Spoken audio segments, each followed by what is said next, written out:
is no longer in the league because she not only got let go by the Chicago Sky, she has been let go by the New York Liberty, and she's crying online. Diamond DeShields and her infamous run-in with WNBA sensation Caitlin Clark have sparked more passionate conversation than most other events in the high-stakes world of professional basketball.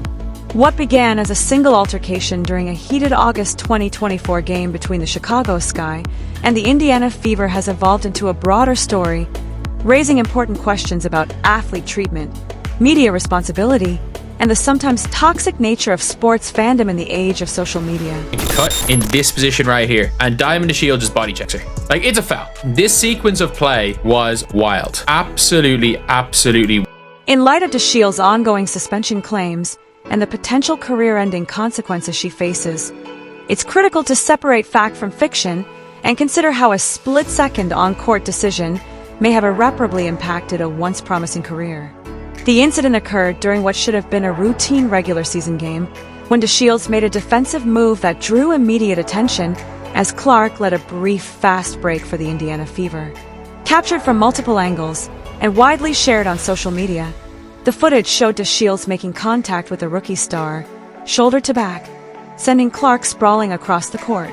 After a brief review, officials ruled it a flagrant 1 foul, a decision that sparked widespread controversy still being debated in the basketball community nearly a year later.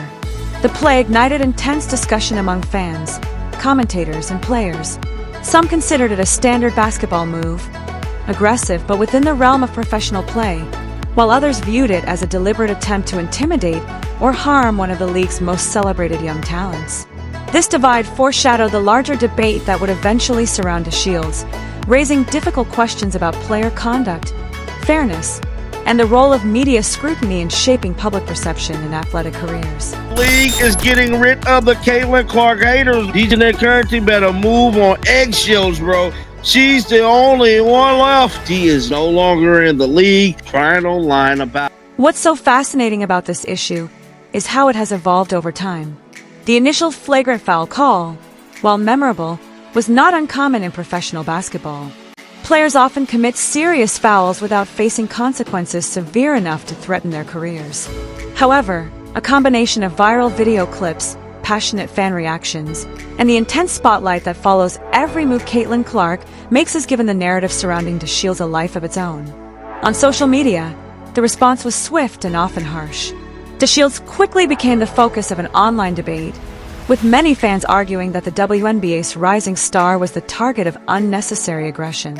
Some commentary went beyond typical sports discourse and veered into personal attacks, highlighting the volatile nature of social media and the challenges athletes face in the public eye. Those actually getting waived from the Connecticut Sun just one day prior to tomorrow's May 16th, WNBA's 2025 season tip-off. She looked heartbroken and in pain, with the news of her being waived from the Connecticut Sun. Perhaps the most distressing aspect of the backlash were the references to the cancer DeShields battled in 2020, a serious medical condition that could have left her permanently sidelined and ended her career long before any on-court controversy. To her credit, DeShields responded to the wave of criticism with remarkable composure. In a social media post, she wrote, "Thank you, God, for covering me," a statement that revealed more about her character than any basketball game could. She added, "Please keep me safe from others who would hurt me as well." Many observers admired her poise in the face of such intense public scrutiny, even as the controversy surrounding her continued to grow. The situation took another unexpected turn in May 2025, just before the start of the new season, when the Connecticut Sun chose to waive DeShields. Although team officials cited her limited participation in training camp due to an ankle injury and roster considerations, the timing fueled speculation and misinformation. There's the two sides who think she is only popular and does have the notoriety and recognition that she does because she is white. There is the other side that says you guys are crazy, you're all jealous of her, and she is just... Almost immediately, dramatically titled videos began circulating on social media, claiming that DeShields had been suspended by the WNBA for a vicious attack on Caitlin Clark. Many believed that DeShields' career was effectively over because of the incident. These allegations quickly went viral, despite a clear lack of official confirmation. No reputable sports news outlet reported a WNBA-issued suspension. In fact, the league's only formal disciplinary action was the initial in-game flagrant foul call. Still, the story gained traction, illustrating how easily misinformation can spread in today's digital landscape, especially when it aligns with popular narratives or preconceived opinions. Numerous WNBA veterans have spoken out, drawing attention to the inconsistent way physical play is perceived. When Clark delivers a hard foul, it's often framed as competitive intensity or vital toughness. But when she receives similar contact, it can lead to calls for penalties, suspensions, or worse. This disparity has sparked broader conversations about celebrity treatment, racial bias, and the societal forces that shape how sports incidents are interpreted. For DeShields, the consequences go far beyond basketball. The relentless online backlash she has faced underscores a troubling reality in modern sports culture, where athletes endure ongoing scrutiny and frequent personal attacks. The emotional and psychological toll of such treatment is significant, especially when compounded by professional instability, such as being waived by a team. This controversy also highlights the responsibilities of media and content creators in the digital age. With engagement metrics often driving content decisions, sensational headlines and unverified claims can spread faster and gain more attention than fact-based reporting. The incentive to create exaggerated or emotionally charged narratives can distort public understanding, even when the underlying facts don't justify such portrayals. As for DeShields' future in the WNBA, uncertainty remains. The 30-year-old former All-Star and WNBA champion still has the talent and basketball IQ that made her a top recruit out of Tennessee.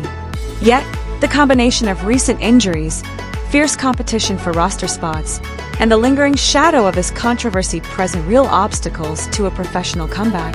Some analysts suggest that a stint overseas could offer DeShields a chance to rebuild her reputation away from the intense spotlight of the WNBA.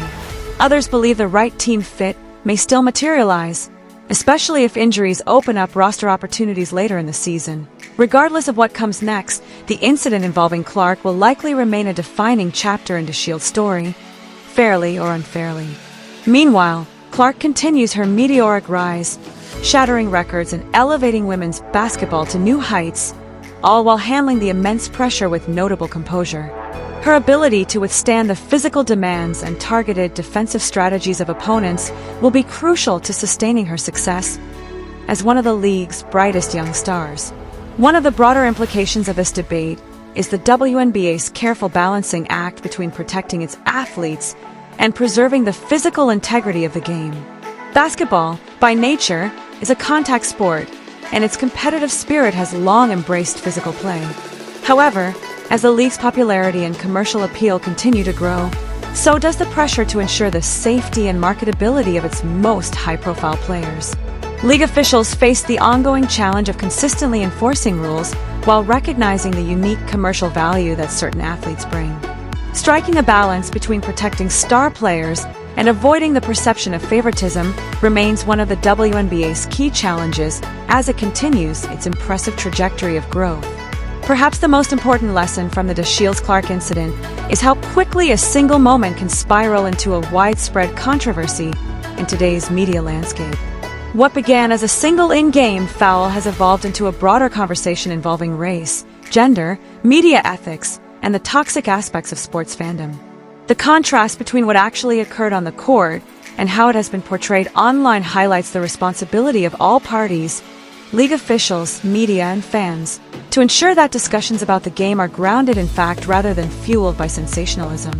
If DeShields' WNBA career is indeed coming to a close, as some headlines suggest, only time will tell. Professional sports are full of comeback stories. Athletes who have overcome far greater obstacles than a controversial foul or a temporary roster move to return to the highest levels of competition.